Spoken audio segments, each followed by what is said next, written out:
അപ്പോൾ പുതിയൊരു കഥയുമായി ഞാൻ പിന്നെയും വന്നിരിക്കുകയാണ്. അപ്പോൾ നിങ്ങളുടെ വിലയേറിയ അഭിപ്രായങ്ങൾ കമൻറ്റ് ബോക്സിൽ അറിയിക്കണം.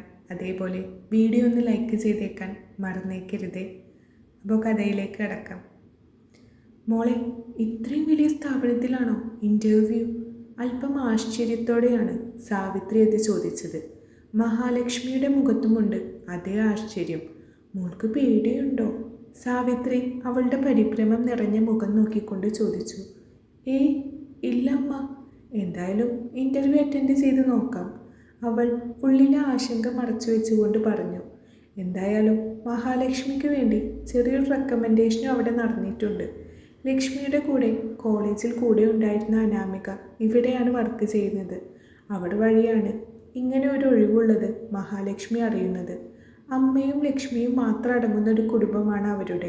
അമ്മ ഇത്രയും കാലം വീട്ടുപണിക്ക് പോയിട്ടാണ് ലക്ഷ്മിയെ വളർത്തിയതും പഠിപ്പിച്ചതും. ഇനിയെങ്കിലും അമ്മയെ പൊന്നുപോലെ നോക്കണമെന്നാണ് ലക്ഷ്മിക്ക്. കടവും പലിശയുമെല്ലാമായി അത്യാവശ്യം കൊടുക്കാനുണ്ട് എല്ലാവർക്കും. ആ ബാധ്യതയും അമ്മയിൽ നിന്നും തനിക്ക് ഏറ്റെടുക്കണമെന്നവൾ തീരുമാനിച്ചു കഴിഞ്ഞിരുന്നു. ആകാശം മുട്ടി നിൽക്കുന്ന ആ കോർപ്പറേറ്റ് സാമ്രാജ്യത്തിൻ്റെ ബോർഡ് അവൾ ഒരിക്കൽ കൂടി നോക്കി. B group. അനാമിക പറഞ്ഞതിനേക്കാൾ എത്രയോ വലുതാണ് നേരിൽ കണ്ടപ്പോൾ.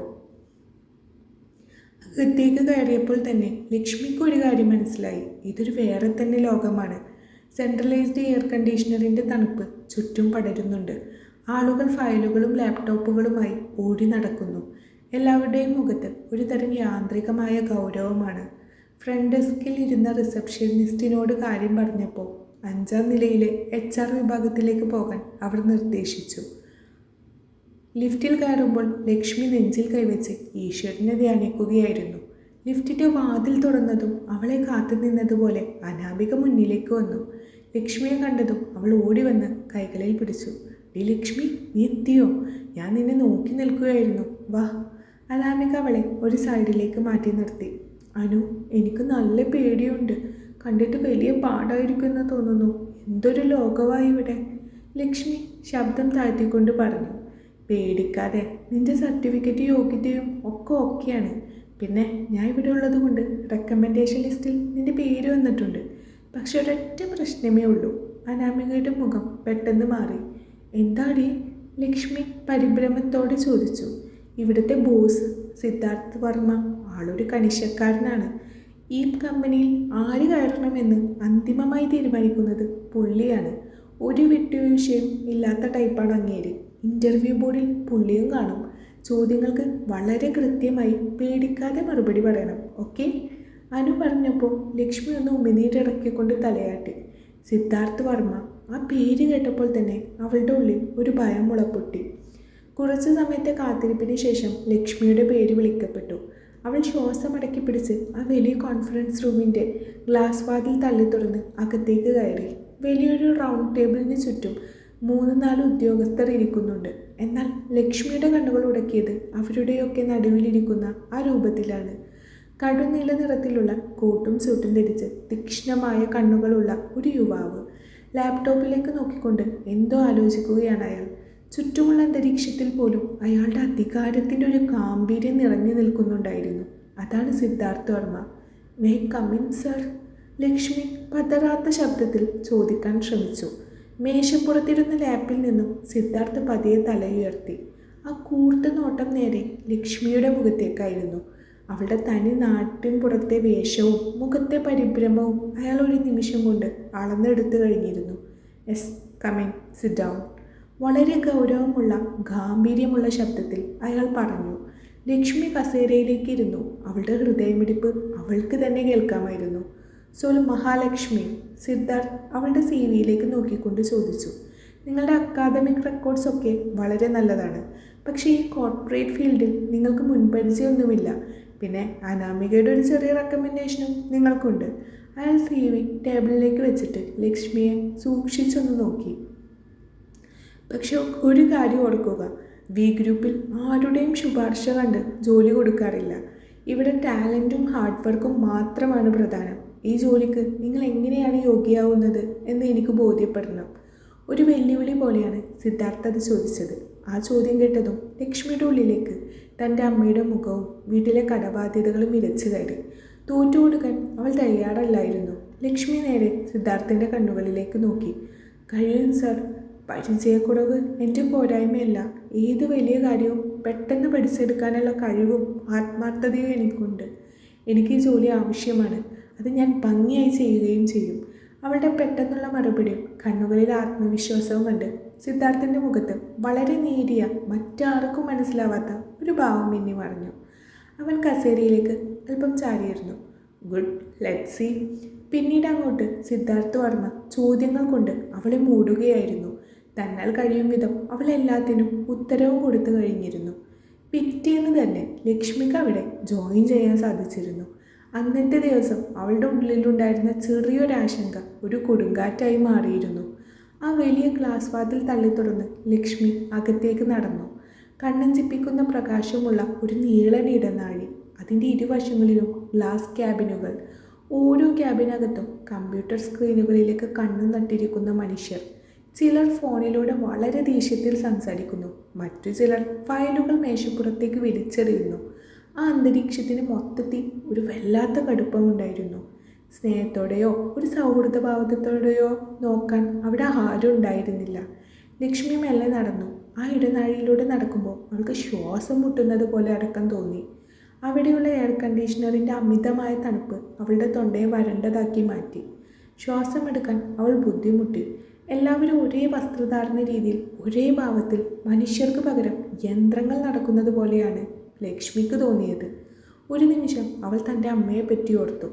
ആളുകളുടെ വീടുകളിൽ പോയി പണിയെടുത്ത് വരുമ്പോൾ എത്ര തളർന്നിരുന്നാലും അമ്മയുടെ മുഖത്ത് ഒരു പുഞ്ചിരി ഉണ്ടാവാറുണ്ട്.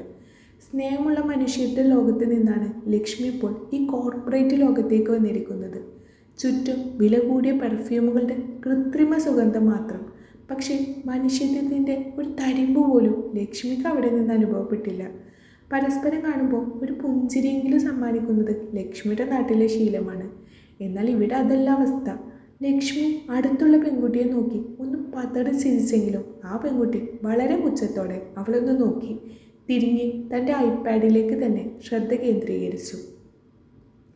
അവിടെ ഇരിക്കുന്ന ഓരോരുത്തരുടെയും നോട്ടത്തിൽ ഒരു തരം മത്സരബുദ്ധിയും സ്വാർത്ഥതയും പ്രകടമായിരുന്നു. കൂടെയിരിക്കുന്നവൻ തോറ്റാൽ മാത്രമേ തനിക്ക് ജയിക്കാൻ കഴിയൂ എന്ന ചിന്ത അവരുടെ കണ്ണുകളിൽ കാണാമായിരുന്നു. ആരും ആരോടും സംസാരിക്കുന്നില്ല. മറ്റുള്ളവരെ ചവിട്ടി മെതിച്ച് മുകളിലേക്ക് കയറാൻ നിൽക്കുന്ന ഒരു കൂട്ടം സ്വാർത്ഥരുടെ നടുവിലാണ് താൻ നിൽക്കുന്നതെന്ന് ലക്ഷ്മിക്ക് ഏകദേശം ബോധ്യമായി.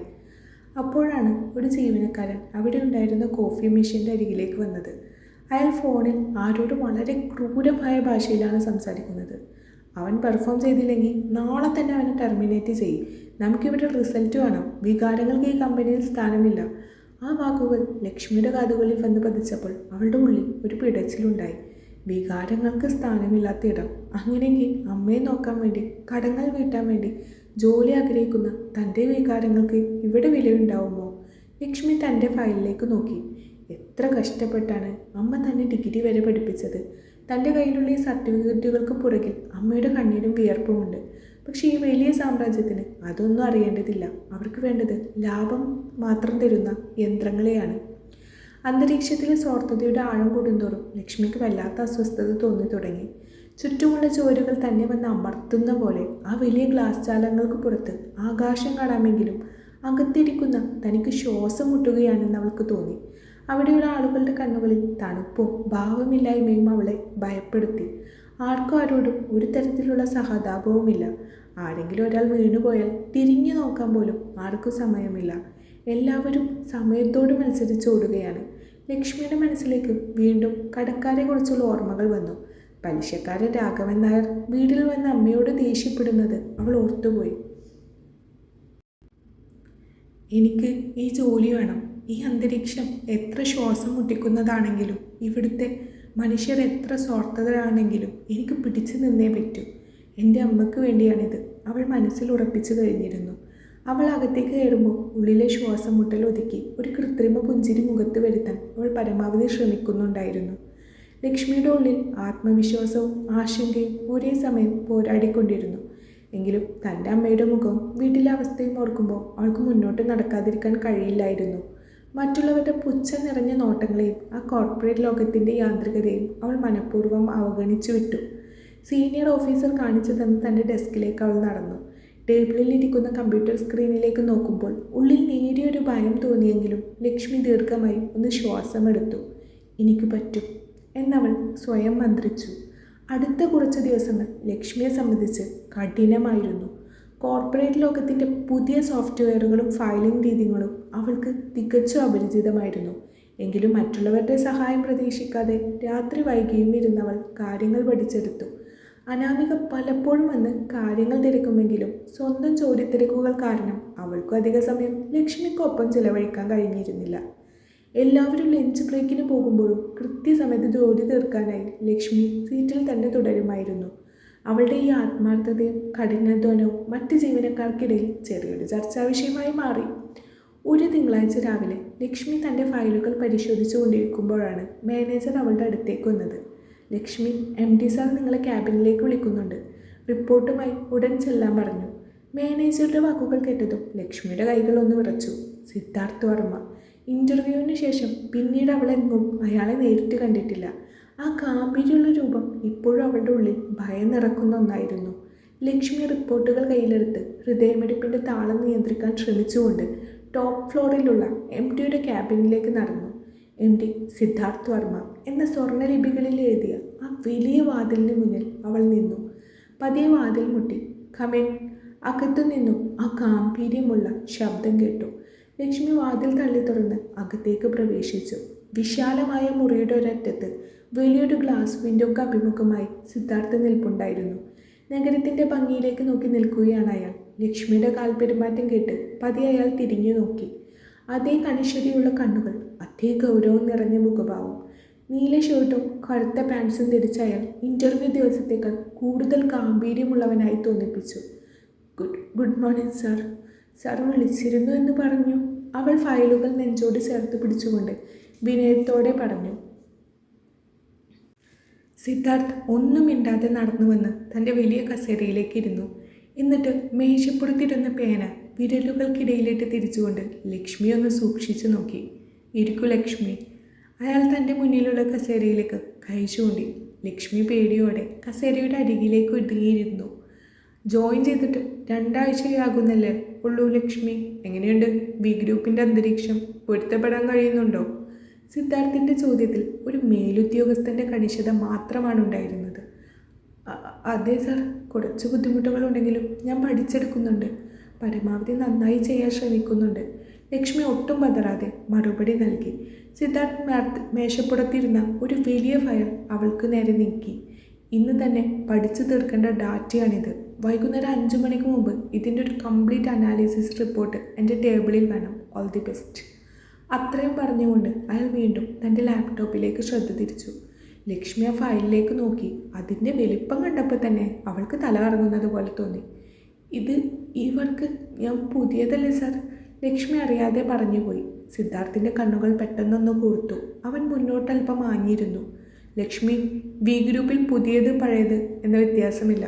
ഞാൻ നേരത്തെ പറഞ്ഞില്ലേ, ശുപാർശയുടെ പുറത്തല്ല നിങ്ങളിവിടെ ഇരിക്കുന്നത്. നിങ്ങളുടെ കഴിവിൻ്റെ പുറത്താണ്. പുതിയ ആളാണെന്ന് പറഞ്ഞ് ഉത്തരവാദിത്തങ്ങളിൽ നിന്ന് ഒളിച്ചോടാൻ നോക്കേണ്ട. അയാളുടെ ശബ്ദത്തിലെ കടുപ്പം ലക്ഷ്മിയുടെ ഉള്ളിൽ തട്ടിപ്പോയി. ഇല്ല സാർ, ഞാൻ ഒളിച്ചോടുകയല്ല. ചെയ്യാൻ പറ്റുമോ എന്നൊരു സംശയം. സംശയങ്ങൾക്കുള്ളവർക്ക് എൻ്റെ ടീമിൽ സ്ഥാനമില്ല ലക്ഷ്മി. സിദ്ധാർത്ഥ് കടുത്ത ഭാഷയിൽ തന്നെ പറഞ്ഞു. നാളെ രാവിലെ കൃത്യം 10 മണിക്ക് ബോർഡ് ഓഫ് ഡയറക്ടേഴ്സിൻ്റെ മീറ്റിംഗ് ഉണ്ട്. അതിന് മുമ്പ് ഈ റിപ്പോർട്ട് എൻ്റെ ടേബിളിൽ ഉണ്ടായിരിക്കണം. ഒരൊറ്റ പിഴവ് പോലും അതിലുണ്ടാവരുത്. തിരുത്തലുകൾക്ക് എനിക്ക് സമയമില്ല. മനസ്സിലായോ? മനസ്സിലായി സാർ. ലക്ഷ്മി ആ ഫയൽ കയ്യിലെടുത്തു. Okay, you may leave now. Siddharth വീണ്ടും ലാപ്ടോപ്പിലേക്ക് ശ്രദ്ധ തിരിച്ചു. ലക്ഷ്മി ക്യാബിനിൽ നിന്ന് പുറത്തിറങ്ങുമ്പോൾ അവളുടെ നെഞ്ച് പടപടാ ഇടിക്കുന്നുണ്ടായിരുന്നു. നാളെ രാവിലെ 10 മണിക്ക് മുമ്പ് ഇത് തീർക്കണം. സാധാരണ ഒരാഴ്ച എടുത്ത് ചെയ്യുന്ന ജോലിയാണ് സിദ്ധാർത്ഥ് വർമ്മ അവൾക്ക് ഒരു ദിവസത്തേക്ക് നൽകിയിരിക്കുന്നത്. തന്നെ മനഃപൂർവ്വം അയാൾ പരീക്ഷിക്കുകയാണോ എന്ന് ലക്ഷ്മി സംശയിച്ചു. തൻ്റെ സീറ്റിൽ വന്നിരുന്ന് ലക്ഷ്മി ഫയൽ തുറന്നു. പേജുകൾ മറിയുന്തോറും അവളുടെ ആദ്യം ഓടി വന്നു. സങ്കീർണമായ കണക്കുകളും ഗ്രാഫുകളും നിറഞ്ഞതായിരുന്നു അത്. സമയം പെട്ടെന്ന് കടന്നുപോയി. വൈകുന്നേരം 5:30 ആയപ്പോൾ ഓഫീസിലെ ജീവനക്കാർ ഓരോരുത്തരും ബാഗ് എടുത്ത് ഇറങ്ങാൻ തുടങ്ങി. അനാമിക ലക്ഷ്മിയുടെ അടുത്തേക്ക് വന്നു. ഡി ലക്ഷ്മി, നീ ഇറങ്ങുന്നില്ലേ? സമയം ഒരുപാടായി. ഇല്ലടി, സിദ്ധാർത്ഥ സാർ ഒരു വലിയ വർക്ക് ഏൽപ്പിച്ചിട്ടുണ്ട്. നാളെ രാവിലെ കൊടുക്കണമെന്ന് പോലും. ഞാൻ ഇത് തീർത്തിട്ട് ഇറങ്ങുന്നുള്ളൂ.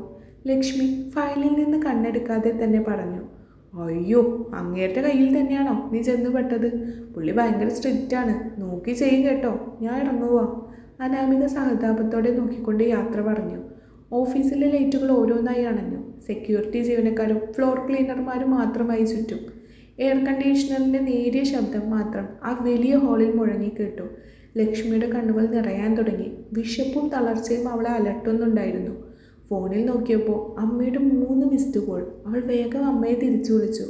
മോളെ, നീ എന്താ വരാൻ വൈകുന്നത്? അമ്മ കാത്തിരിക്കുക. അമ്മയുടെ സ്നേഹം നിറഞ്ഞ ശബ്ദം കേട്ടപ്പോൾ ലക്ഷ്മിയുടെ കണ്ണിൽ നിന്ന് ഒരു തുള്ളി കണ്ണീർ ഫയലിലേക്ക് വീണു. അമ്മേ, ഇവിടെ ചെറിയൊരു ജോലി തീർക്കാനുണ്ട്. അമ്മ വിഷമിക്കണ്ട, ഞാൻ വരാൻ വൈകും. ആഹാരം കഴിച്ച് കിടന്നോണം കേട്ടോ. ശബ്ദം ഇടറാതെ അവൾ പറഞ്ഞു. ശരി മോളെ, സൂക്ഷിച്ച് വരണേ. ഫോൺ വെച്ചതിന് ശേഷം ലക്ഷ്മി കണ്ണീർ തുടച്ചു. തോറ്റുകൊടുക്കാൻ അവൾക്ക് കഴിയില്ല. കടം വാങ്ങിയവർ അമ്മയെ ചീത്ത വിളിച്ച രംഗം അവളുടെ മനസ്സിലേക്ക് വന്നു. ഈ ജോലി പോയാൽ പിന്നെ തങ്ങൾക്ക് ജീവിക്കാൻ കഴിയില്ല. സിദ്ധാർത്ഥ വർമ്മയുടെ മുന്നിൽ താൻ പതറില്ല എന്നവൾ ഉറപ്പിച്ചു. രാത്രി 9 മണി, 10 മണി, സമയം പോയിക്കൊണ്ടേയിരുന്നു. ലക്ഷ്മി പൂർണ്ണ ശ്രദ്ധയോടെ കണക്കുകൾ കൂട്ടി നോക്കി, ഗ്രാഫുകൾ തയ്യാറാക്കി. ഓരോ വരിയും കൃത്യമാണെന്ന് ഉറപ്പുവരുത്തി കമ്പ്യൂട്ടറിൽ ടൈപ്പ് ചെയ്തുകൊണ്ടിരുന്നു. രാത്രി 11 മണി ആയപ്പോഴാണ് MDയുടെ ക്യാബിൻ്റെ വാതിൽ തുറന്ന് സിദ്ധാർത്ഥ് പുറത്തേക്ക് ഇറങ്ങി വന്നത്. കോട്ട് കയ്യിൽ തൂക്കി തളർച്ചയോടെ ലിഫ്റ്റിലേക്ക് നടക്കാൻ തുടങ്ങിയ അയാൾ പെട്ടെന്നാണ് കാഴ്ച കണ്ടത്. മുഴുവൻ ഫ്ലോറിലെയും ലൈറ്റുകൾ അണഞ്ഞിട്ടും ഒരൊറ്റ ക്യൂബിക്കിളിൽ മാത്രം വെളിച്ചം പ്രകാശിക്കുന്നുണ്ട്. കമ്പ്യൂട്ടർ സ്ക്രീനിൻ്റെ വെളിച്ചത്തിൽ വളരെ ശ്രദ്ധയോടെ ഫയലുകൾ നോക്കിക്കൊണ്ടിരിക്കുന്ന ലക്ഷ്മിയെ അയാൾ കണ്ടു. അവളുടെ മുഖത്ത് തളർച്ചയുണ്ടായിരുന്നെങ്കിലും ആ കണ്ണുകളിൽ തോറ്റുകൊടുക്കാൻ മനസ്സിലാത്തൊരു വാശി പ്രകടമായിരുന്നു. അവനൊരു നിമിഷം അവിടെ തന്നെ നിന്നു. സാധാരണ പെൺകുട്ടികളാണെങ്കിൽ ഇത്രയൊരു വലിയൊരു വർക്ക് കൊടുത്താൽ കരഞ്ഞു വിളിക്കുകയോ അല്ലെങ്കിൽ ജോലി ഉപേക്ഷിച്ചു പോവുകയോ ചെയ്യുമായിരുന്നു. എന്നാൽ അയാളുടെ ചുണ്ടിൽ വളരെ നേരിയൊരു പുഞ്ചിരി വിരിഞ്ഞു. അത് വി ഗ്രൂപ്പിൻ്റെ ചരിത്രത്തിൽ തന്നെ ആരും സിദ്ധാർത്ഥ വർമ്മയുടെ മുഖത്ത് കണ്ടിട്ടില്ലാത്ത ഒന്നായിരുന്നു. അയാൾ ലക്ഷ്മിയുടെ അടുത്തേക്ക് നടന്നു. തൻ്റെ ടേബിളിന് മുന്നിൽ ഒരു നിഴൽ കണ്ടാണ് ലക്ഷ്മി പെട്ടെന്ന് തലയുയർത്തി നോക്കിയത്.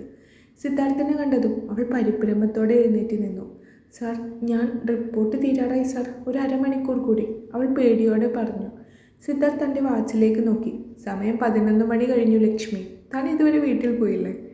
ഇല്ല സാർ, നാളെ രാവിലെ 10-ന് മുമ്പ് വേണമെന്ന് പറഞ്ഞതുകൊണ്ട് ലക്ഷ്മി തല താഴ്ത്തിക്കൊണ്ട് പറഞ്ഞു. സിദ്ധാർത്ഥ് അവളുടെ ടേബിളിലിരുന്ന ലാപ്ടോപ്പ് സ്ക്രീനിലേക്ക് നോക്കി.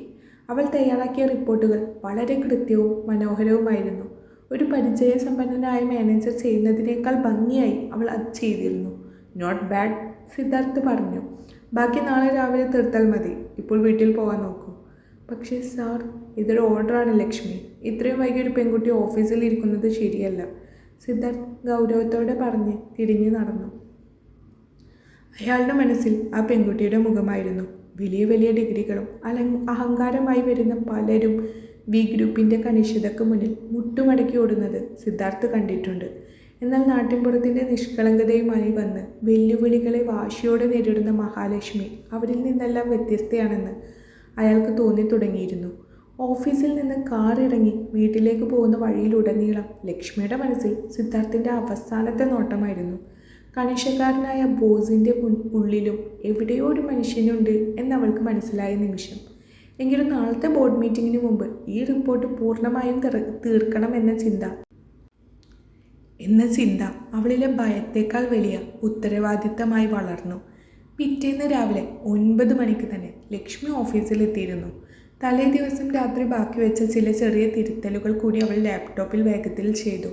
കൃത്യം 9:30 ആയപ്പോഴേക്കും വി ഗ്രൂപ്പിൻ്റെ ചരിത്രത്തിൽ തന്നെ ഏറ്റവും സങ്കീർണമായ ഡാറ്റ അനാലിസിസ് റിപ്പോർട്ട് പൂർണ്ണമായും സജ്ജമായിരുന്നു. നെഞ്ചിൽ ഒരു വലിയ ഭാരവും പേറി കൈകളിലായ ഫയലുമായി അവൾ MDയുടെ ക്യാബിന് മുന്നിലേക്ക് നടന്നു. MD സിദ്ധാർത്ഥ് വർമ്മ എന്ന വാതിൽ എഴുതിയിരിക്കുന്ന പേര് കണ്ടപ്പോൾ ലക്ഷ്മി പതിവ് പോലെ ഒരു ദീർഘനിശ്വാസം എടുത്തു. ഉള്ളിൽ ഈശ്വരനെ ധ്യാനിച്ചുകൊണ്ട് അവൾ വാതിൽ 3 തവണ മുട്ടി. കമ്മിൻ. അകത്തു നിന്ന് അതേ ഗാംഭീര്യമുള്ള ശബ്ദമുയർന്നു. ലക്ഷ്മി വാതിൽ തള്ളി തുറന്ന് അകത്തേക്ക് പ്രവേശിച്ചു. സിദ്ധാർത്ഥ് അപ്പോഴും ലാപ്ടോപ്പിൽ വളരെ ഗൗരവത്തോടെ എന്തോ ടൈപ്പ് ചെയ്യുകയായിരുന്നു. കടുത്ത കോട്ടും സ്യൂട്ടും അണിഞ്ഞ് കൂടുതൽ പ്രൗഢിയോടെയാണ് അയാൾ ഇന്നിരിക്കുന്നത്. ലക്ഷ്മി മെല്ലെ നടന്ന് മേശക്കരികിലെത്തി ആ വലിയ ഫയൽ അയാളുടെ മുന്നിലേക്ക് നീക്കിവെച്ചു. സർ, തലേ ദിവസം ഏൽപ്പിച്ച ഡാറ്റ അനാലിസിസ് റിപ്പോർട്ടാണ്. ഞാൻ എല്ലാം ഒന്നുകൂടി ക്രോസ് ചെക്ക് ചെയ്തിട്ടുണ്ട്.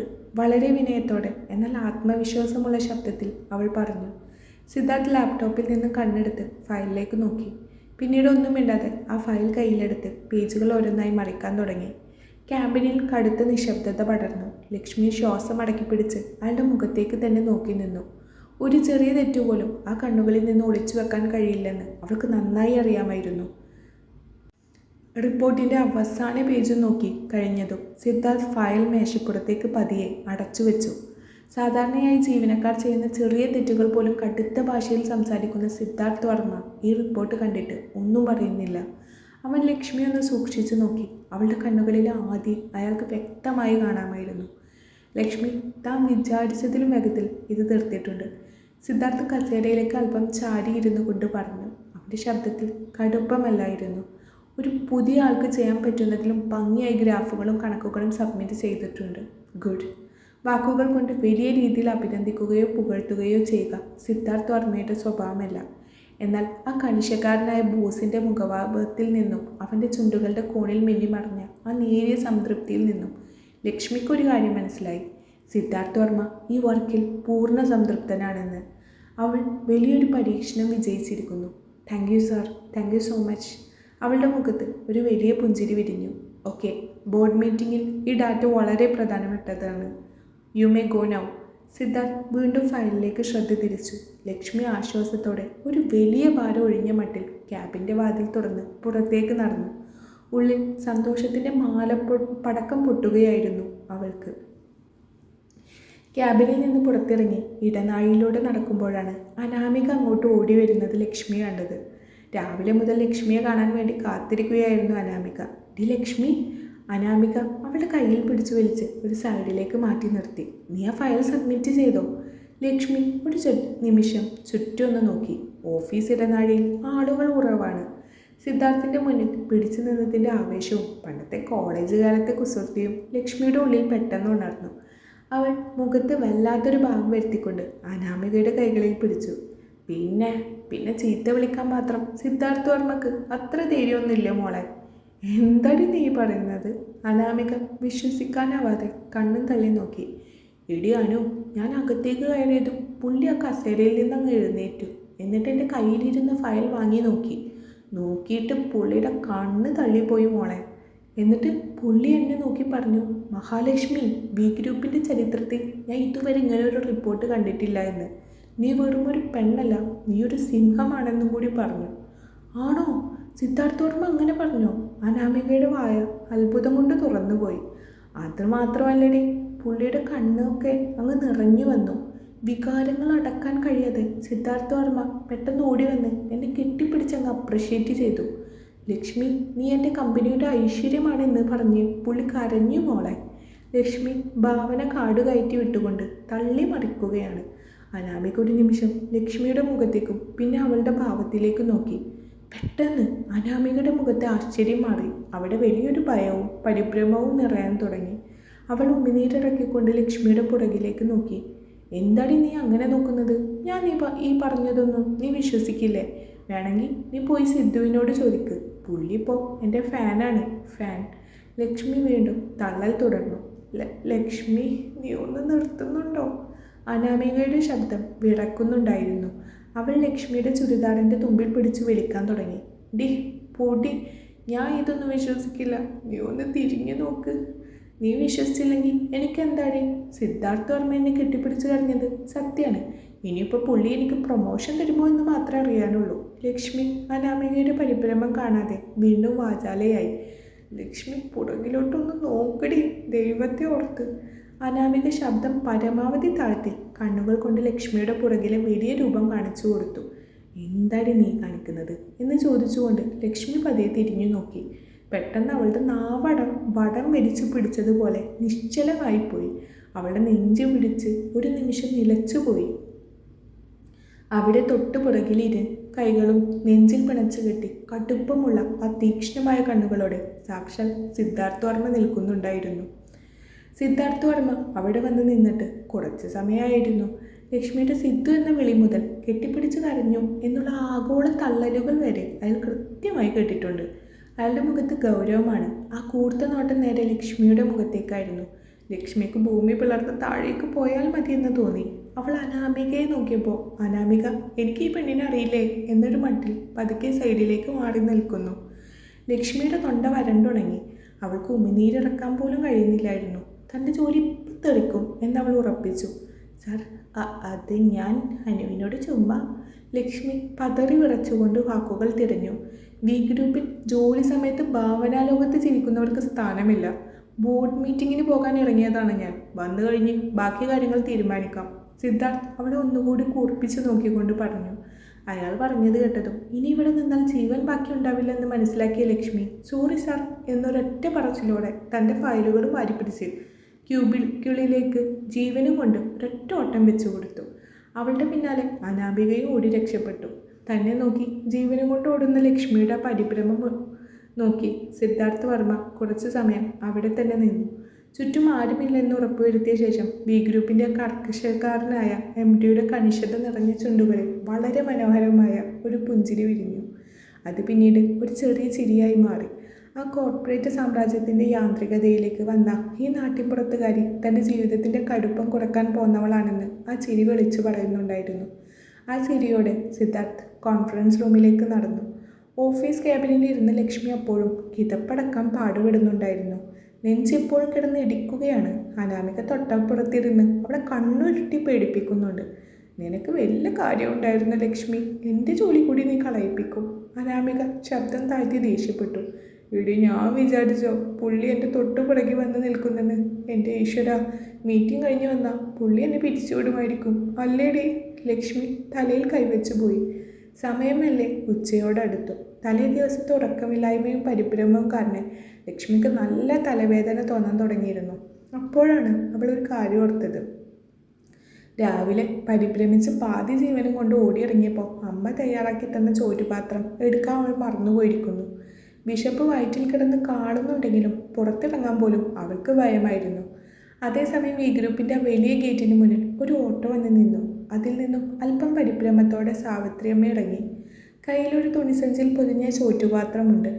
ആകാശം മുട്ടി നിൽക്കുന്ന വലിയ കെട്ടിടം കണ്ടപ്പോൾ അവർക്ക് ഭയം തോന്നി. തൻ്റെ മകൾ ഇത്രയും വലിയൊരു സ്ഥലത്താണ് ജോലി ചെയ്യുന്നത് എന്നോർത്തപ്പോൾ അവർക്ക് അത്ഭുതവും ഒപ്പം അഭിമാനവും തോന്നി. സെക്യൂരിറ്റി ജീവനക്കാരോട് ചോദിച്ച് കിടക്കുന്ന കാലുകളോടെ അവർ അകത്തെ വലിയ റിസപ്ഷൻ ഹാളിലേക്ക് നടന്നു. എയർ കണ്ടീഷനിൻ്റെ തണുപ്പടിച്ചപ്പോൾ അവർ തൻ്റെ സാരിത്തുമ്പ് ഒന്നുകൂടി ശരീരത്തോട് ചേർത്ത് പിടിച്ചു. ബോർഡ് മീറ്റിങ്ങിന് ശേഷം സിദ്ധാർത്ഥ് വർമ്മ തൻ്റെ ഓഫീസിന് പുറത്തേക്ക് നടക്കുകയായിരുന്നു. ലക്ഷ്മിയെക്കുറിച്ച് ഓർക്കുന്നതോടും അയാളുടെ ചുണ്ടിൽ ഒരു നേരിയ ചിരി വരുന്നുണ്ടായിരുന്നു. അപ്പോഴാണ് റിസപ്ഷൻ ഡെസ്കിൻ്റെ അടുത്ത് പകച്ചു നിൽക്കുന്ന ഒരു പ്രായമായ സ്ത്രീയെ അയാൾ ശ്രദ്ധിച്ചത്. വളരെ ലളിതമായ വേഷം, മുഖത്ത് ഭയവും വ്യക്തമാണ്. കയ്യിലൊരു തുണിസഞ്ചിയും മുറുകെ പിടിച്ചിട്ടുണ്ട്. അവിടുത്തെ ജീവനക്കാർ അവരെ കാര്യമായി ശ്രദ്ധിക്കാതെ കടന്നു പോകുന്നത് കണ്ടപ്പോൾ സിദ്ധാർത്ഥിന് എന്തോ ഒരു അസ്വസ്ഥത തോന്നി. അയാൾ നേരെ അവരുടെ അടുത്തേക്ക് നടന്നു. എന്തമ്മേ, ആരെയാ തിരയുന്നത്? വളരെ ശാന്തവും വിനയവുമുള്ള ശബ്ദത്തിൽ സിദ്ധാർത്ഥ് ചോദിച്ചു. സ്വന്തം ജീവനക്കാരോട് കാണിക്കുന്ന കടുപ്പമൊന്നും ആ ശബ്ദത്തിൽ ഇല്ലായിരുന്നു. പെട്ടെന്ന് മുന്നിൽ വന്ന് നിന്ന ആ സ്യൂട്ടണിഞ്ഞ് ഗാംഭീര്യമുള്ള യുവാവിനെ കണ്ടപ്പോൾ സാവിത്രി ഒന്ന് പതറി.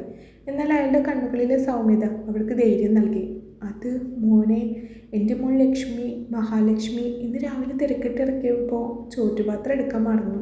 ഉച്ചക്ക് പട്ടിണി കിടക്കണ്ട എന്ന് കരുതി ഞാൻ കൊണ്ടുവന്നതാ. പക്ഷെ അകത്തേക്ക് വിടില്ല എന്ന് ഇവിടുത്തെ സാറന്മാർ പറയുന്നു.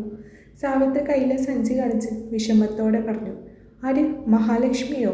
സിദ്ധാർത്ഥൻ്റെ പുരികങ്ങൾ ഒന്നുകൂടി ഉയർന്നു. അവളുടെ അമ്മയാണോ ഇത്?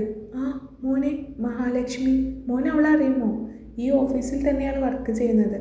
സാവിത്രി പ്രതീക്ഷയോടെ ചോദിച്ചു. അറിയാം, എൻ്റെ കൂടെയാണ് വർക്ക് ചെയ്യുന്നത്.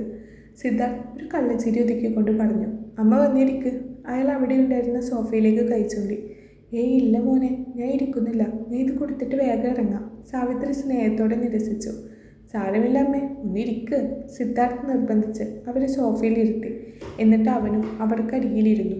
ബിസിനസ് ലോകത്തെ രാജാവായ സിദ്ധാർത്ഥ് വർമ്മ ഒരു സാധാരണ സ്ത്രീയുടെ മുന്നിൽ തികച്ചും ലളിതമായി ഇരിക്കുകയാണ്. എങ്ങനെയുണ്ട് ലക്ഷ്മിക്ക് ജോലി? അവൾക്കിവിടെ ഇഷ്ടപ്പെട്ടോ? സിദ്ധാർത്ഥ് മനഃപൂർവ്വം ചോദിച്ചു. ലക്ഷ്മി വീട്ടിൽ തന്നെക്കുറിച്ച് എന്താണ് പറഞ്ഞിരിക്കുന്നത് എന്നറിയാനുള്ളൊരു കൗതുകം അയാളിൽ ഉണർന്നിരുന്നു.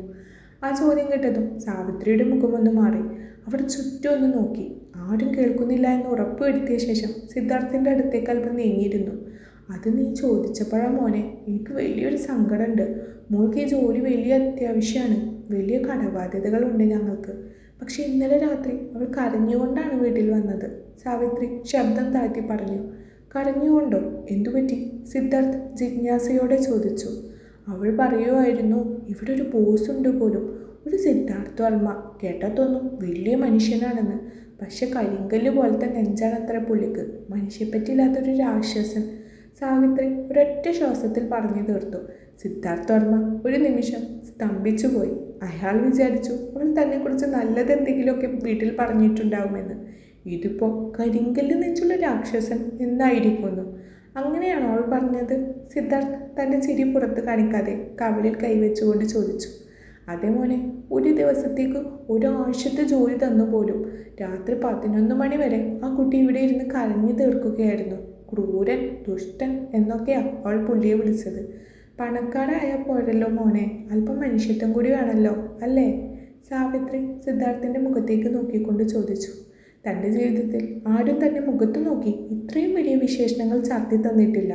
അതും താൻ ആരാണെന്നറിയാത്ത ഒരു പാവം സ്ത്രീയിൽ നിന്ന്. സിദ്ധാർത്ഥിൻ്റെ ഉള്ളിൽ ചിരി പൊട്ടി. അയാൾ പരമാവധി ഗൗരവം നടിക്കാൻ ശ്രമിച്ചു. രാവിലെ അവൾ ആ ഫയലൊക്കെ കൊണ്ടു കൊടുത്തിട്ട് വന്നു. എന്നിട്ട് എൻ്റെ ഫോണിൽ വിളിച്ച് പറയുക, അമ്മേ, ആ സിദ്ധാർത്ഥ് വർമ്മ എൻ്റെ കാല് പിടിച്ച് കരഞ്ഞു എന്ന്. അവൾ വലിയ മിടിക്കിയ മോനെ. പുള്ളിക്ക് അവളുടെ വർക്ക് കണ്ടിട്ട് കണ്ണു നിറഞ്ഞത്ര. എനിക്കത് കേട്ടപ്പോൾ വലിയ സന്തോഷമായി. പുള്ളിയുടെ കരിങ്കല്ല് മനസ്സ് എൻ്റെ മോൾ അലിയിച്ചില്ലേ? സാവിത്രി അഭിമാനത്തോടെ ചിരിച്ചു. ഇത്തവണ സിദ്ധാർത്ഥിന് തന്നെ ചിരി ഒതുക്കാൻ കഴിഞ്ഞില്ല. അയാൾ ഉറക്കെ പൊട്ടിച്ചിരിച്ചു പോയി. റിസപ്ഷനിലിരുന്ന കുട്ടികൾ MD സാർ ഇങ്ങനെ ചിരിക്കുന്നത് കണ്ട് അത്ഭുതത്തോടെ നോക്കി. എന്താ മോനെ ചിരിക്കുന്നത്? ഞാൻ പറഞ്ഞത് കള്ളല്ല. സാവിത്രി ഒന്ന് പരിഭ്രമിച്ചു. ഏയ്, ഞാൻ ലക്ഷ്മിയുടെ മിടുക്കോർത്ത് ചിരിച്ചതാ അമ്മേ. അവൾ പറഞ്ഞതൊക്കെ സത്യമായിരിക്കും. സിദ്ധാർത്ഥ് കണ്ണുകളിലെ ചിരി മറച്ചു പിടിച്ചുകൊണ്ട് പറഞ്ഞു. അവൾ വിചാരിച്ചാൽ ആരുടെ മനസ്സലിയിക്കാൻ പറ്റും മോനെ? സാവിത്രി പതിയെ എഴുന്നേറ്റു.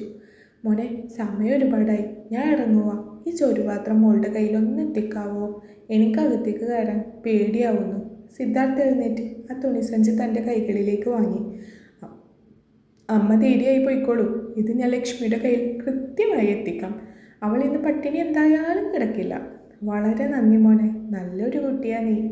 ഈ ഓഫീസിൽ നിന്നെപ്പോലെ നല്ല കുട്ടികളുണ്ടല്ലോ എന്നോർക്കുമ്പോൾ എനിക്ക് ആശ്വാസമുണ്ട്. സാവിത്രി അയാളുടെ തോളിൽ തൊട്ട് അനുഗ്രഹിക്കുന്ന പോലെ പറഞ്ഞു. സിദ്ധാർത്ഥിൻ്റെ മനസ്സ് ആ നിമിഷം എന്തോ ഒരു അനുഭൂതിയാൽ നിറഞ്ഞു. ആരും തന്നെ ഇതുവരെ ഇങ്ങനെ സ്നേഹത്തോടെ നോക്കുകയോ സംസാരിക്കുകയോ ചെയ്തിട്ടില്ല. ശരിയമ്മേ, സൂക്ഷിച്ചു പോകണം.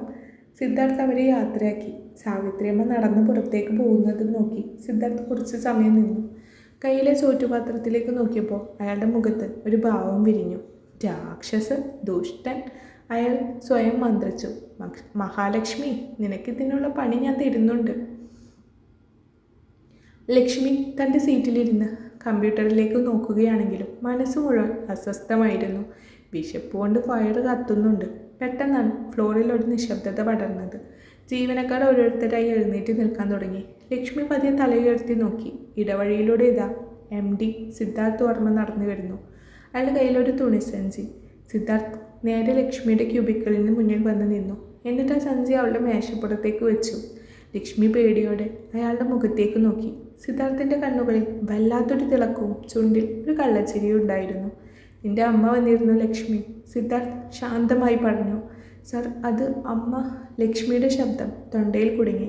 അയാൾ അല്പം മുന്നോട്ട് ആഞ്ഞിരുന്ന് മറ്റാരും കേൾക്കാത്ത വിധം ശബ്ദം താഴ്ത്തി പറഞ്ഞു. അമ്മ എന്നോടെല്ലാം പറഞ്ഞു. ഞാൻ വലിയ രാക്ഷസനാണെന്നും വികാരമില്ലാത്ത ദുഷ്ടനാണെന്നും ഈ വീട്ടിൽ പറഞ്ഞതൊക്കെ അമ്മ എന്നോട് വളരെ കൃത്യമായി വിവരിച്ചു തന്നിട്ടുണ്ട്. ആ വാക്കുകൾ കേട്ടതും ലക്ഷ്മിയുടെ തല ഒന്ന് കറങ്ങി. അവളുടെ മുഖത്തെ ചോരയൊക്കെ വലിഞ്ഞു പോയി. സർ, ഞാൻ അറിയാതെ, അവൾ കരയുന്ന മട്ടിൽ പറഞ്ഞു. വേഗം ഇരുന്ന് ആ ചോറ് കഴിക്ക്. പട്ടിണി കിടന്നാൽ നിൻ്റെ ഈ വലിയ വലിയ തള്ളലുകൾ കേൾക്കാൻ ഇവിടെ ആരും ഉണ്ടാവില്ല. അത് കഴിഞ്ഞിട്ട് വൈകുന്നേരം എൻ്റെ ക്യാബിനിലേക്കൊന്ന് വരണം. ഒരു പുതിയ പ്രൊജക്റ്റിൻ്റെ ഉത്തരവാദിത്തം കൂടി നിനക്കുണ്ട്. അത്രയും പറഞ്ഞ് സിദ്ധാർത്ഥ് ഒരു ചെറിയ ചിരിയോടെ തിരിഞ്ഞു നടന്നു. അയാൾ നടന്നു പോകുന്നത് നോക്കി ലക്ഷ്മി തളർന്ന് കസേരയിലേക്ക് ഇരുന്നു. അവളുടെ കയ്യിലിരുന്ന തുണിസഞ്ചിയിൽ നിന്നും അമ്മയുണ്ടാക്കിയ പൊതിച്ചോറിൻ്റെ മണം പുറത്തേക്ക് വരുന്നുണ്ടായിരുന്നു. അമ്മയുണ്ടാക്കിയ തൈര് സാദവും അച്ചാറും കഴിക്കുമ്പോൾ ലക്ഷ്മിയുടെ കൈകൾ വിറക്കുന്നുണ്ടായിരുന്നു. തൊട്ടപ്പുറത്തിരുന്ന അനാമിക അവളൊരു CBI ഓഫീസറെ പോലെ നോക്കുന്നുണ്ട്. ഡി, എന്നിട്ട് MD സാർ വേറെ എന്തെങ്കിലും പറഞ്ഞോ? അനാമിക ശബ്ദം പരമാവധി താഴ്ത്തിക്കൊണ്ട് ചോദിച്ചു. ഒന്നും പറഞ്ഞില്ലടി. വൈകുന്നേരം ക്യാബിനിലേക്ക് വരാൻ പറഞ്ഞു. പുതിയ പ്രൊജക്റ്റ് തരാനാണോ അതോ പിരിച്ചുവിടാനുള്ള നോട്ടീസ് തരാനാണോ എന്ന് ഈശ്വരന്മാർക്കേ അറിയൂ. ലക്ഷ്മി നെഞ്ചിൽ കൈവച്ചു. വൈകുന്നേരം 5 മണിയായപ്പോൾ ലക്ഷ്മി സിദ്ധാർത്ഥ് വർമ്മയുടെ ക്യാബിന് മുന്നിലെത്തി. വാതിൽ മുട്ടുമ്പോൾ അവളുടെ ഹൃദയം ഇടിക്കുന്നുണ്ടായിരുന്നു. കമിൻ, അകത്തിൽ നിന്ന് ശബ്ദം കേട്ടു. ലക്ഷ്മി അകത്തേക്ക് കയറിയപ്പോൾ സിദ്ധാർത്ഥ് ജനാലക്കൽ നഗരത്തിൻ്റെ കാഴ്ചകളിലേക്ക് നോക്കി നിൽക്കുകയായിരുന്നു. കോട്ട് മാറ്റി ഷർട്ടിൻ്റെ കൈകൾ അല്പം മുകളിലേക്ക് തെറുത്തു വെച്ചിട്ടുണ്ട്. ആ നിൽപ്പിന് ഒരു പ്രത്യേക ഭംഗിയുണ്ടായിരുന്നു എന്ന് ലക്ഷ്മിക്ക് തോന്നി. പക്ഷെ ഭയമായ കാരണം അവൾ ആ ചിന്ത പെട്ടെന്ന് തന്നെ മാറ്റിക്കളഞ്ഞു. ഇരിക്കു ലക്ഷ്മി, സിദ്ധാർത്ഥ് തിരിഞ്ഞു നോക്കാതെ പറഞ്ഞു. ലക്ഷ്മി കസേരയുടെ അരികിലേക്ക് ഒതുങ്ങിയിരുന്നു. സിദ്ധാർത്ഥ് നടന്നു വന്ന് തൻ്റെ മേശക്കരികിൽ നിന്നു. എന്നിട്ട് അവളുടെ മുഖത്തേക്ക് സൂക്ഷിച്ചു നോക്കി. തൻ്റെ തലവേദന മാറിയോ? അമ്മ പറഞ്ഞു തലവേദന ആയിരുന്നു എന്ന്. അപ്രതീക്ഷിതമായ ചോദ്യം കേട്ട് ലക്ഷ്മി ഞെട്ടി തല ഉയർത്തി. അത് സാർ, മാറി സാർ. അവൾ പതറി. ഉച്ചയ്ക്ക് നന്നായി ആഹാരം കഴിച്ച സ്ഥിതിക്ക് ഇനി തള്ളാൻ നല്ല എനർജി കാണുമല്ലോ അല്ലേ? സിദ്ധാർത്ഥിൻ്റെ ചുണ്ടിൽ ഒരു കള്ളച്ചിരി മിന്നി മറഞ്ഞു. എന്തായാലും തനിക്ക് ഞാനൊരു പുതിയ പ്രൊജക്റ്റ് തരികയാണ്. നമ്മുടെ പുതിയ ക്ലയൻസിന് വേണ്ടിയുള്ള പ്രസൻറ്റേഷൻ അടുത്ത ആഴ്ചയാണ്. അതിൻ്റെ ലീഡ് തനിക്കാണ്. ലക്ഷ്മിക്ക് സന്തോഷം കൊണ്ട് എന്ത് പറയണമെന്ന് അറിവില്ലായിരുന്നു. താൻ രാക്ഷസൻ എന്ന് വിളിച്ച ബോസ് തനിക്ക് ഇത്രയും വലിയൊരു അവസരം തരുന്നു. താങ്ക് യു സാർ, ഞാൻ പരമാവധി നന്നായി ചെയ്യാം, അവൾ വിനയത്തോടെ പറഞ്ഞു. ശരി, പോയിക്കോളൂ. പിന്നെ അമ്മയോട് എന്നെക്കുറിച്ച് പറയുമ്പോൾ ഇത്തിരി താഴ്ത്തി പിടിക്കുക കേട്ടോ. സിദ്ധാർത്ഥ് കണ്ണ് ചിമ്മി കാണിച്ചു. ലക്ഷ്മി പരിഭ്രമം കൊണ്ട് വേഗം ക്യാബിനിലേക്ക് പുറത്തേക്ക് ഓടി. അവൾ പോകുന്നത് നോക്കി സിദ്ധാർത്ഥ് ഒരുപാട് സമയം പുഞ്ചിരിയോടെ നിന്നു. കരിങ്കല്ല് പോലെയുള്ള തൻ്റെ മനസ്സിന് ആ നാട്ടിൻപുറത്തുകാരി ഒരു തുളസിത്തൈ പോലെ വളരുകയാണെന്ന് അയാൾ തിരിച്ചറിയുകയായിരുന്നു. അടുത്ത 3 ദിവസങ്ങൾ ലക്ഷ്മിക്ക് കഠിനമായ അധ്വാനത്തിൻ്റെ ദിവസങ്ങളായിരുന്നു. പുതിയ പ്രൊജക്റ്റിൻ്റെ ഫയലുകളുമായി അവൾ പുലർച്ചെ വരെ ഇരുന്ന് ജോലി ചെയ്തു. ഓഫീസിലും വീട്ടിലും അവൾക്ക് ഒരേ ചിന്തയായിരുന്നു. സാവിത്രിയമ്മ മകളുടെ ഈ മാറ്റം കണ്ട് ഒരേ സമയം സന്തോഷിക്കുകയും ഒപ്പം അവളുടെ ആരോഗ്യത്തെ ഓർത്ത് വിഷമിക്കുകയും ചെയ്തു. 4ാമത്തെ ദിവസം രാവിലെ ഓഫീസിലേക്ക് ഇറങ്ങാൻ തുടങ്ങിയ ലക്ഷ്മി പെട്ടെന്നാണ് ആ കാഴ്ച കണ്ടത്. അമ്മ അടുക്കളയിൽ ചോദിച്ചാൽ ശ്വാസമെടുക്കാൻ ബുദ്ധിമുട്ടി നിൽക്കുന്നു. മുഖമാകെ വിളറി വെളുത്തിരിക്കുന്നു. അമ്മേ, എന്താ പറ്റിയത്? ലക്ഷ്മി ഓടി വന്ന് അമ്മയെ പിടിച്ചു. ഒന്നുമില്ല മോളെ, ചെറിയൊരു നെഞ്ചരിച്ചിൽ. നീ ഓഫീസിൽ പോകാൻ നോക്ക്. സാവിത്രിയമ്മ മകളെ വിഷമിപ്പിക്കാതിരിക്കാൻ ഒരു നുണ പറഞ്ഞു. പക്ഷേ ലക്ഷ്മിക്ക് കാര്യം മനസ്സിലായി. അമ്മയുടെ ദേഹം നല്ലപോലെ ചൂടാകുന്നുണ്ടായിരുന്നു. അവൾ പരിഭ്രാന്തിയോടെ അനാമികയെ ഫോണിൽ വിളിച്ചു.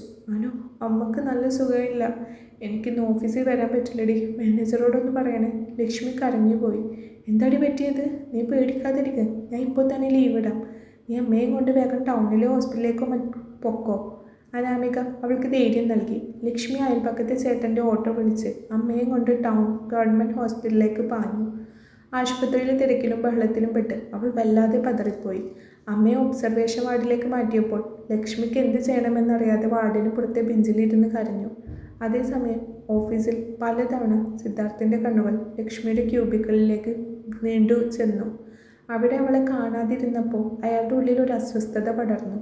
മീറ്റിംഗ് കഴിഞ്ഞയുടൻ അയാൾ അനാമികയെ തൻ്റെ ക്യാബിനിലേക്ക് വിളിച്ചു. അനാമിക, ലക്ഷ്മി അവിടെ പുതിയ പ്രൊജക്റ്റിൻ്റെ ഡിസ്കഷൻ ഉള്ളതല്ലേ? സിദ്ധാർത്ഥിൻ്റെ ശബ്ദത്തിൽ ഗൗരവമുണ്ടായിരുന്നു. അത് സാർ, ലക്ഷ്മിയുടെ അമ്മക്ക് പെട്ടെന്ന് സുഖമില്ലാതായി. ഹോസ്പിറ്റലിലാണെന്നാണ് പറഞ്ഞത്, അനാമിക പറഞ്ഞു. ഏത് ഹോസ്പിറ്റലിൽ?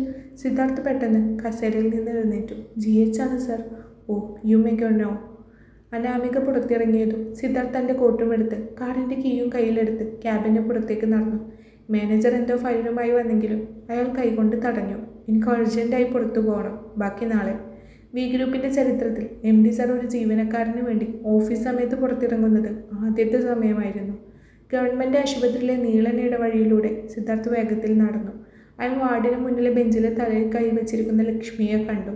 അവളുടെ കണ്ണുകൾ കരഞ്ഞു ചുവന്നിട്ടുണ്ടായിരുന്നു. ലക്ഷ്മി. പരിചിതമായ ശബ്ദം കേട്ടാണ് ലക്ഷ്മി തലയുയർത്തി നോക്കിയത്. മുന്നിൽ നിൽക്കുന്നത് സിദ്ധാർത്ഥ് വർമ്മയാണ്. അവൾക്ക് തൻ്റെ കണ്ണുകളെ വിശ്വസിക്കാൻ കഴിഞ്ഞില്ല. സാർ സാർ എങ്ങനെ ഇവിടെ? ലക്ഷ്മി എഴുന്നേറ്റ് നിന്നു.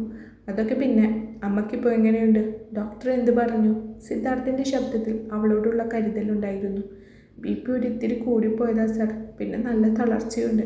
ടെസ്റ്റുകളൊക്കെ എഴുതി തന്നിട്ടുണ്ട്. ബ്ലഡ് എടുക്കാൻ വരാൻ പറഞ്ഞിരിക്കുക. എനിക്കിവിടെ ആരെയും അറിയില്ല സാർ. ലക്ഷ്മിയുടെ നിയന്ത്രണം വിട്ടു. അവൾ വീണ്ടും കരഞ്ഞുപോയി. പേടിക്കാതിരിക്കുക ലക്ഷ്മി, ഞാൻ കൂടെയുണ്ടല്ലോ. സിദ്ധാർത്ഥ് വളരെ പതുക്കെ അവളുടെ തോളിലൊന്ന് തട്ടി. ആ സ്പർശനം ലക്ഷ്മിക്ക് നൽകിയ ആശ്വാസം ചെറുതൊന്നുമായിരുന്നില്ല. സിദ്ധാർത്ഥ് ഉടൻ തന്നെ തൻ്റെ ഫോണെടുത്ത് ആ ആശുപത്രിയിലെ കാർഡിയക് സർജനെ വിളിച്ചു. അയാൾ സിദ്ധാർത്ഥിൻ്റെ നല്ലൊരു സുഹൃത്തായിരുന്നു. 5 മിനിറ്റിനുള്ളിൽ ആശുപത്രിയിലെ മികച്ച ഡോക്ടർമാരും നഴ്സുമാരും ലക്ഷ്മിയുടെ അമ്മയുള്ള വാർഡിലേക്ക് എത്തി. അവരൊരു പ്രത്യേക പെയിൻ റൂമിലേക്ക് മാറ്റി. ടെസ്റ്റുകളും മരുന്നുകളും എല്ലാം മിനിറ്റുകൾക്കുള്ളിൽ അറേഞ്ച് ചെയ്യപ്പെട്ടു. വൈകുന്നേരമായപ്പോഴേക്കും സാവിത്രി അമ്മയ്ക്ക് ബോധം തിരിച്ചു കിട്ടി. ട്രിപ്പിട്ടതുകൊണ്ട് തളർച്ച കുറവായിരുന്നു. അവൾ പതിയെ കണ്ണു തുറന്നപ്പോൾ കണ്ടത് ബെഡിനരികിൽ നിൽക്കുന്ന ലക്ഷ്മിയെയും അവളുടെ തൊട്ടപ്പുറത്ത് നിൽക്കുന്ന സിദ്ധാർത്ഥിനെയുമാണ്. അമ്മേ, ഇപ്പം എങ്ങനെയുണ്ട്? ലക്ഷ്മി അമ്മയുടെ കൈകളിൽ പിടിച്ചു. കുഴപ്പമില്ല മോളെ, നെഞ്ചിലെ ആ ഭാരം ഒന്ന് കുറഞ്ഞു. സാവിത്രി അമ്മ പതിയെ പറഞ്ഞു. എന്നിട്ട് സിദ്ധാർത്ഥിനെ നോക്കി. ആഹാ, മോനോ? സാവിത്രി സിദ്ധാർത്ഥിനെ നോക്കിക്കൊണ്ട് ചോദിച്ചു. അതെ അമ്മേ, ഇത് നമ്മുടെ ഓഫീസിലെ. ലക്ഷ്മി എന്ത് പറയണമെന്നറിയാതെ നിർത്തിയപ്പോൾ സിദ്ധാർത്ഥ് ഇടപെട്ടു. അമ്മയ്ക്കിപ്പോൾ കുഴപ്പമൊന്നുമില്ലല്ലോ അല്ലേ? മരുന്നുകളൊക്കെ കൃത്യമായി കഴിക്കണം കേട്ടോ. സിദ്ധാർത്ഥ് വളരെ വിനയമായി സാവിത്രി അമ്മയുടെ അരികിലേക്ക് നീങ്ങി നിന്നുകൊണ്ട് പറഞ്ഞു. മോനുള്ളതുകൊണ്ട് ഞാൻ രക്ഷപ്പെട്ടതെന്ന് ലക്ഷ്മി പറഞ്ഞു. മോനെ, ഈശ്വര മോനെ നല്ലത് വരുത്തും. സാവിത്രി അമ്മ കണ്ണുകൾ നിറച്ചുകൊണ്ട് അവനെ അനുഗ്രഹിച്ചു. താൻ അത്രയും ഭയന്നിരുന്ന ക്രൂരൻ എന്ന് കരുതിയിരുന്ന ബോസ് തൻ്റെ അമ്മയുടെ ജീവൻ രക്ഷിക്കാൻ ഒരു മടിയും കൂടാതെ ഓടിയെത്തിയതോർത്തപ്പോൾ ലക്ഷ്മിയുടെ ഉള്ളിൽ സിദ്ധാർത്ഥിനോടുള്ള ബഹുമാനവും ഒപ്പം പേരിടാനാകാത്ത മറ്റൊരു വികാരം കൂടി മുളപൊട്ടാൻ തുടങ്ങി. 2 ദിവസത്തെ ആശുപത്രിവാസത്തിന് ശേഷം സാവിത്രിയമ്മ ഡിസ്ചാർജായി. സിദ്ധാർത്ഥ് തന്നെയാണ് തൻ്റെ കാറിൽ അവരെ വീട്ടിലേക്ക് കൊണ്ടുപോയത്. നഗരത്തിൻ്റെ തിരക്കുകളിൽ നിന്നും മാറി പച്ചപ്പ് നിറഞ്ഞൊരു ചെറിയ നാട്ടിൻപുറത്തായിരുന്നു ലക്ഷ്മിയുടെ വീട്. പകുതി പണി തീർത്ത ചായം തേക്കാത്ത ഒരു ചെറിയ വീട്. ആ വീട് കണ്ടപ്പോൾ തന്നെ ലക്ഷ്മി അനുഭവിക്കുന്ന ദാരിദ്ര്യത്തിൻ്റെ ആഴം സിദ്ധാർത്ഥിന് മനസ്സിലായിരുന്നു. കാർ മുറ്റത്ത് വന്ന് നിന്നപ്പോൾ ലക്ഷ്മിക്ക് ചെറിയൊരു സങ്കോചം തോന്നി. ഇത്രയും വലിയൊരു പണക്കാരനെ ഈ ചെറിയ വീട്ടിലേക്ക് എങ്ങനെ ക്ഷണിക്കും എന്നവൾ ചിന്തിച്ചുപോയി. പക്ഷേ സിദ്ധാർത്ഥ് യാതൊരു മടിയും കൂടാതെ കാറിൽ നിന്നിറങ്ങി സാവിത്രി അമ്മയെ പിടിച്ച് അകത്തേക്ക് നടക്കാൻ സഹായിച്ചു. മോനിരിക്ക്, ചായ എടുക്കാം, സാവിത്രി അമ്മ പറഞ്ഞു. അമ്മ പോയി വിശ്രമിക്ക്, ചായയൊക്കെ ലക്ഷ്മി ഉണ്ടാക്കി തരും. സിദ്ധാർത്ഥ് ഹാളിലെ പഴയൊരു കസേരയിലേക്ക് ഇരുന്നു. ലക്ഷ്മി വേഗം അടുക്കളയിലേക്ക് പോയി ചായ ഉണ്ടാക്കാൻ തുടങ്ങി. സിദ്ധാർത്ഥ് ആ വീടിൻ്റെ ചുവരുകളിലേക്ക് നോക്കി. അവിടെ ലക്ഷ്മിയുടെ സർട്ടിഫിക്കറ്റുകളും കോളേജിൽ നിന്ന് കിട്ടിയ ചില ട്രോഫികളും വൃത്തിയായി വെച്ചിട്ടുണ്ട്. ഈ കൊച്ചു വീട്ടിലിരുന്നാണ് അവൾ B ഗ്രൂപ്പിൻ്റെ സങ്കീർണമായ ഫയലുകൾ ചെയ്യുന്നതെന്നോർത്തപ്പോൾ അയാൾക്ക് അവളോട് കടുത്ത ബഹുമാനം തോന്നി. പെട്ടെന്നാണ് മുറ്റത്തൊരു ബഹളം കേട്ടത്. ഒരു ഓട്ടോ വന്ന് നിൽക്കുന്ന ശബ്ദവും ഒപ്പം കടുപ്പത്തിലുള്ള ഒരു പുരുഷ ശബ്ദവും കേട്ടു. എടി സാവിത്രി, നീയൊക്കെ എൻ്റെ പണം തരാതെ നീ സുഖിച്ച് കിടന്നുറങ്ങുകയാണെന്ന് വിചാരിച്ചോ? രാഘവൻ നായർ ആയിരുന്നു അത്. നാട്ടിലെ കുപ്രസിദ്ധ പലിശക്കാരൻ. കയ്യിലൊരു ഡയറിയുമായി അയാൾ മുമ്മടത്തേക്ക് കയറി വന്നു. ശബ്ദം കേട്ട് ലക്ഷ്മി അടുക്കളയിൽ നിന്ന് പരിഭ്രാന്തിയോടെ ഓടി വന്നു. സാവിത്രി അമ്മയും എഴുന്നേറ്റ് വന്നു. രാഘവേട്ട, ഞാൻ ആശുപത്രിയിൽ നിന്ന് വന്നതേ ഉള്ളൂ. മോൾക്ക് ശമ്പളം കിട്ടുമ്പോൾ തരാമെന്ന് പറഞ്ഞതല്ലേ? ദയവ് ചെയ്ത് ഇപ്പോൾ പോകണം. സാവിത്രി അമ്മ കൈകൂപ്പിക്കൊണ്ട് പറഞ്ഞു. ശമ്പളം കിട്ടുമ്പോൾ തരാനോ? 3 ലക്ഷം രൂപയാണ് ഈ പലിശയും കൂട്ടുപലിശയുമായി എനിക്ക് തരാനുള്ളത്. അത് തരാതെ ഈ വീട് ഞാൻ ജപ്തി ചെയ്യും. മോചോദക കാശെടുക്ക്. രാഘവൻ നായർ ദേഷ്യത്തിൽ ഉമ്മറത്തെ മേശപ്പുറത്ത് കൈ ഊങ്ങി അടിച്ചു. ലക്ഷ്മി കരയാൻ തുടങ്ങി. രാഘവേട്ട, പ്ലീസ്, വീട്ടിലൊരു അതിഥിയുണ്ട്. ആ അതിഥിയോ ഏതവനാണെങ്കിലും എനിക്ക് എൻ്റെ കാശ് വേണം. രാഘവൻ നായർ ഹാളിലേക്ക് നോക്കി. അവിടെ ഇരുന്ന കസേരയിൽ നിന്നും സിദ്ധാർത്ഥ വർമ്മ പതിയെ എഴുന്നേറ്റു. അയാളുടെ മുഖം പെട്ടെന്ന് മാറി കോർപ്പറേറ്റ് ലോകം ഭയക്കുന്ന ആ കണിശക്കാരനായ MD മാറിയിരുന്നു. കണ്ണുകളിൽ തീക്ഷ്ണമായ ഗൗരവം നിറഞ്ഞു. അയാൾ നടന്ന് രാഘവൻ നായരുടെ മുന്നിലേക്ക് വന്ന് നിന്നു. അയാളുടെ ആ വലിയ ഗാംഭീര്യമുള്ള രൂപത്തിന് മുന്നിൽ രാഘവൻ നായർ ഒന്ന് പതറി. എത്രയാണ് അവർ തരാനുള്ളത്? സിദ്ധാർത്ഥിൻ്റെ ശബ്ദം വളരെ ശാന്തമായിരുന്നെങ്കിലും അതിലൊരു കൊടുങ്കാറ്റിൻ്റെ കടുപ്പമുണ്ടായിരുന്നു. 3,10,000 രൂപ, രാഘവൻ നായർ ഉമിനീരിറക്കിക്കൊണ്ട് പറഞ്ഞു. സിദ്ധാർത്ഥ് തൻ്റെ പോക്കറ്റിൽ നിന്ന് ചെക്ക് ബുക്ക് എടുത്തു. പേനയെടുത്ത് തുക വളരെ കൃത്യമായി എഴുതി സൈൻ ചെയ്തു. എന്നിട്ട് ചെക്ക് രാഘവൻ നായരുടെ മുഖത്തിന് നേരെ നീട്ടി. B ഗ്രൂപ്പിൻ്റെ ചെക്കാണ്. നാളെ രാവിലെ ബാങ്കിൽ പോയാൽ ക്യാഷ് കിട്ടും. ഇനി ഈ വീട്ടിൽ നിന്റെ നിഴൽ പോലും കണ്ടുപോകരുത്. അനധികൃതമായി പലിശ ബിസിനസ് നടത്തുന്നതിന് നിന്നെ അകത്താക്കാൻ എനിക്ക് 5 മിനിറ്റ് മതി. മനസ്സിലായോ? സിദ്ധാർത്ഥ് കടിച്ചമർത്തിയ ദേഷ്യത്തോടെ പറഞ്ഞു. വി ഗ്രൂപ്പ് എന്ന പേര് കേട്ടതും ചെക്കിലെ ഒപ്പ് കണ്ടതും രാഘവൻ നായർക്ക് കാര്യം മനസ്സിലായി. മുന്നിൽ നിൽക്കുന്നത് വലിയൊരു സ്രാവാണെന്ന്. അയാൾ ചെക്കും വാങ്ങി ഒന്നും മിണ്ടാതെ വേഗം ഓട്ടോയിൽ കയറി സ്ഥലം വിട്ടു. ഉമ്മറത്ത് കടുത്ത നിശബ്ദത പടർന്നു. ലക്ഷ്മി അമ്മയും തരിച്ചിരിക്കുകയായിരുന്നു. ലക്ഷ്മിയുടെ കണ്ണുകളിൽ നിന്നും കണ്ണീർ താരതാരയായി ഒഴുകി. അവളുടെ ജീവിതത്തിലെ ഏറ്റവും വലിയ ശാപമായിരുന്നു ആ കടം. അതാണ് ആ മനുഷ്യൻ ഒരു നിമിഷം കൊണ്ട് ഇല്ലാതാക്കിയത്. സാർ, അത്രയും വലിയൊരു തുക ഞാൻ എങ്ങനെയാണിത് സാറിന് തിരിച്ചു തരിക? ലക്ഷ്മി വിതുമ്പലോടെ സിദ്ധാർത്ഥിൻ്റെ മുന്നിൽ വന്ന് നിന്നുകൊണ്ട് ചോദിച്ചു.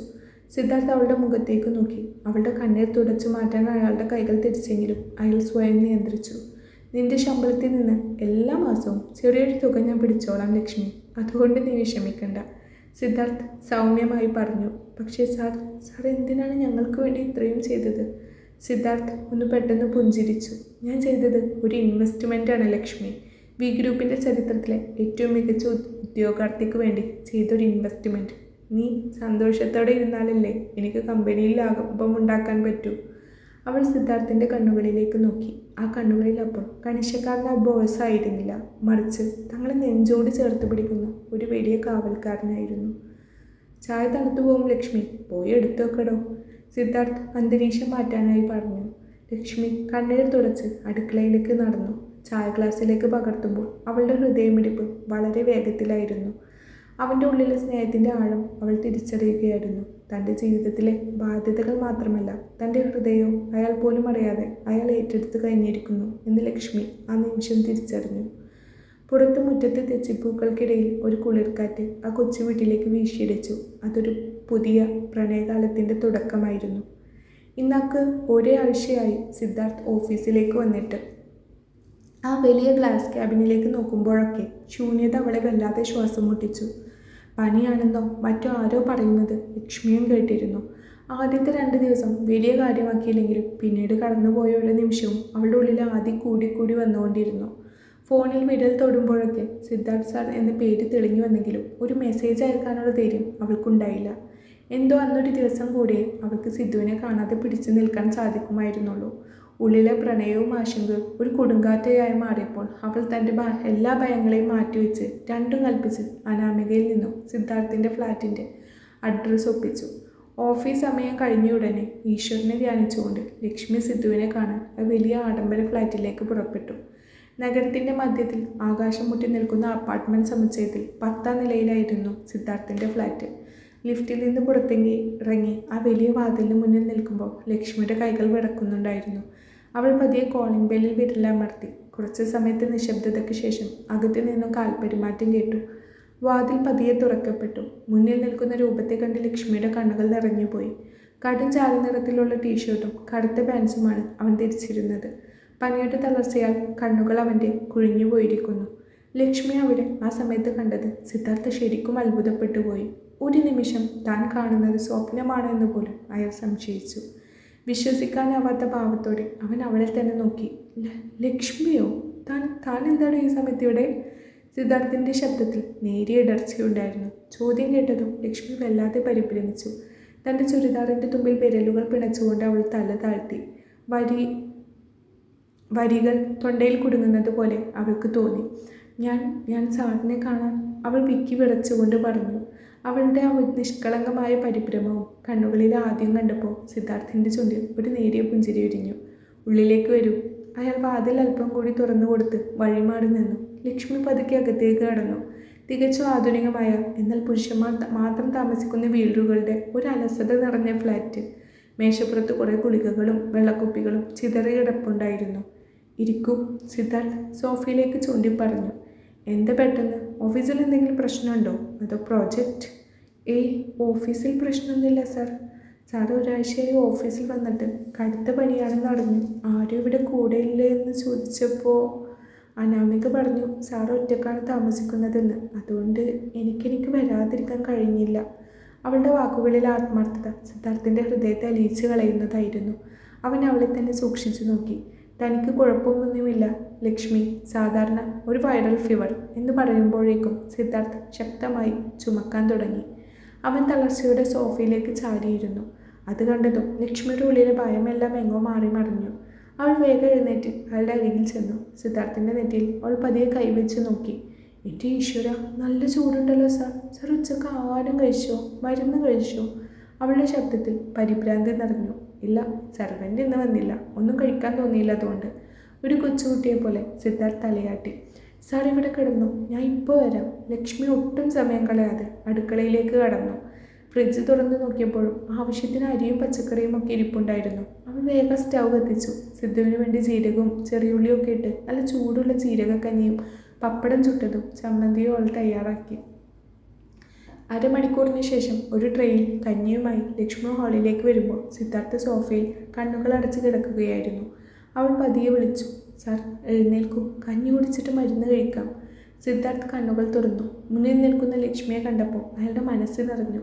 പണം കൊടുത്ത് വാങ്ങാൻ കഴിയാത്ത എന്തോന്നും തനിക്ക് ഈ പെൺകുട്ടിയിൽ നിന്ന് ലഭിക്കുന്നുണ്ടെന്ന് സിദ്ധാർത്ഥ് തിരിച്ചറിഞ്ഞു.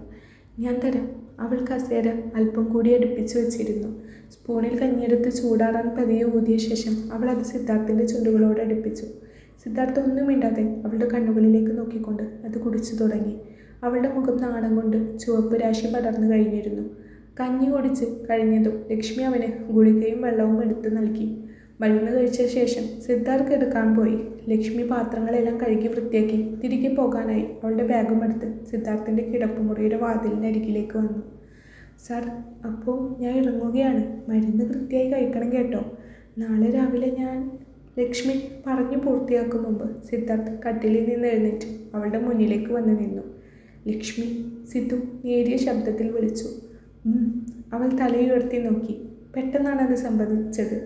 സിദ്ധാർത്ഥ് അവളുടെ ഇരു കൈകളിലും മുറുകെ പിടിച്ചു. ആ കൈകളുടെ ചൂടിൽ ലക്ഷ്മിയുടെ ശരീരത്തിലൂടെ ഒരു മിന്നൽ പിണർ പോലെ പാഞ്ഞുപോയി. തനിക്കെന്നെ ഇത്രക്ക് ഇഷ്ടമാണോടോ? സിദ്ധാർത്ഥിൻ്റെ ചോദ്യം അവളുടെ ഹൃദയത്തിൻ്റെ ആഴങ്ങളിലേക്ക് ചെന്നു പതിച്ചു. ലക്ഷ്മി ഒന്ന് ഞെട്ടി. അവൾ കൈകൾ പിൻവലിക്കാൻ ശ്രമിച്ചെങ്കിലും സിദ്ധാർത്ഥ് പിടിമുറുക്കി കേട്ടോ. അവൻ അവളെ തന്നിലേക്ക് അല്പം കൂടി വലിച്ചടുപ്പിച്ചു. പറയടോ, തൻ്റെ മുന്നിൽ നിൽക്കുന്ന ഈ സിദ്ധുവിന് ഒരു സാധാരണ മനുഷ്യൻ്റെ മനസ്സുണ്ട്. താൻ ഓഫീസിൽ വരാത്ത ദിവസങ്ങളിൽ, തൻ്റെ ശബ്ദം കേൾക്കാത്ത നിമിഷങ്ങളിൽ എനിക്ക് വല്ലാത്തൊരു ശൂന്യത തോന്നിയിട്ടുണ്ട്. ഈ പനി വന്നപ്പോൾ പോലും എൻ്റെ മനസ്സ് മുഴുവൻ തൻ്റെ മുഖമായിരുന്നു. തന്നെ കാണാൻ പറ്റില്ലല്ലോ എന്ന സങ്കടമായിരുന്നു. സിദ്ധാർത്ഥിൻ്റെ ശബ്ദത്തിൽ പ്രണയം തുളുമ്പി നിൽക്കുന്നുണ്ടായിരുന്നു. ലക്ഷ്മിയുടെ കണ്ണുകളിൽ നിന്നും കണ്ണീർ പൊടിഞ്ഞു. എനിക്കൊന്ന് സാറിനെ കാണാതെ വയ്യായിരുന്നു. അവളുടെ ആ വാക്കുകൾ കേട്ടതും സിദ്ധാർത്ഥിൻ്റെ നിയന്ത്രണം നഷ്ടമായി. അവൻ ലക്ഷ്മിയെ തൻ്റെ നെഞ്ചിലേക്ക് ചേർത്ത് മുറുകെ പുണർന്നു. സിദ്ധാർത്ഥിൻ്റെ നെഞ്ചെടുപ്പിൻ്റെ താളം ലക്ഷ്മി വ്യക്തമായി കേൾക്കാമായിരുന്നു. പതിയെ സിദ്ധാർത്ഥ് അവളുടെ മുഖം തൻ്റെ കൈപ്പിടിയിൽ ഒതുക്കി ഉയർത്തി. കരഞ്ഞു കലങ്ങിയ ആ തീക്ഷ്ണമായ കണ്ണുകളിലേക്കും ഭയവും പ്രണയവും കൊണ്ട് വിറക്കുന്ന ആ ചുണ്ടുകളിലേക്കും അയാൾ നോക്കി. സിദ്ധാർത്ഥിൻ്റെ മുഖം അവളുടെ മുഖത്തോട് അടുത്തു വന്നു. അവളുടെ ശ്വാസങ്ങൾ പരസ്പരം കലർന്നു. സിദ്ധാർത്ഥ് തൻ്റെ ചുണ്ടുകൾ ലക്ഷ്മിയുടെ ചുണ്ടുകളോട് ചേർത്തു. ആ ചുംബനത്തിന് പനിയുടെ ചൂടും പ്രണയത്തിൻ്റെ മധുരവും ഉണ്ടായിരുന്നു. ചുംബനത്തിൻ്റെ തീവ്രതയിൽ നിന്നും പതിയെ വേർപെട്ടപ്പോൾ ലക്ഷ്മിയുടെ മുഖം അസ്തമയ സൂര്യനെ പോലെ ചുവന്നു തുടർത്തിയിരുന്നു. അവൾ നാണം കൊണ്ട് അവൻ്റെ നെഞ്ചിലേക്ക് മുഖം ഒളിപ്പിച്ചു. സിദ്ധാർത്ഥ് അവളുടെ മുടിയിഴകൾ തലോടിക്കൊണ്ട് പതിയെ ചിരിച്ചു. സിദ്ധാർത്ഥ് അവളുടെ നെറ്റിയിൽ ഒരിക്കൽ കൂടി ചുംബിച്ചുകൊണ്ട് പറഞ്ഞു. പുറത്ത് നഗരത്തിലെ രാത്രി വിളക്കുകൾ പ്രകാശിക്കുമ്പോൾ ആ ഫ്ലാറ്റിനുള്ളിൽ ഒരു പുതിയ പ്രണയ സാമ്രാജ്യം ഉദയം ചെയ്യുകയായിരുന്നു. കരിങ്കല്ല് പോലെയുള്ള സിദ്ധാർത്ഥ് വർമ്മയുടെ മനസ്സിൽ മഹാലക്ഷ്മി എന്ന നാട്ടിൻപുറത്തുകാരി തൻ്റെ പ്രണയത്തിൻ്റെ വേരുകൾ ആഴ്ത്തിക്കഴിഞ്ഞിരുന്നു. അവസാനിച്ചു. സൂര്യകാന്തി. നിങ്ങൾക്ക് ഈ കഥ ഇഷ്ടപ്പെട്ടിട്ടുണ്ടെങ്കിൽ വീഡിയോ ഒന്ന് ലൈക്ക് ചെയ്തേക്കണേ. അതേപോലെ നിങ്ങളുടെ അഭിപ്രായം കമൻറ്റ് ബോക്സിൽ അറിയിക്കാനും മറക്കരുത്. Thank you. പുതിയൊരു കഥയുമായി എത്ര എളുപ്പം വരുന്നതാണ്.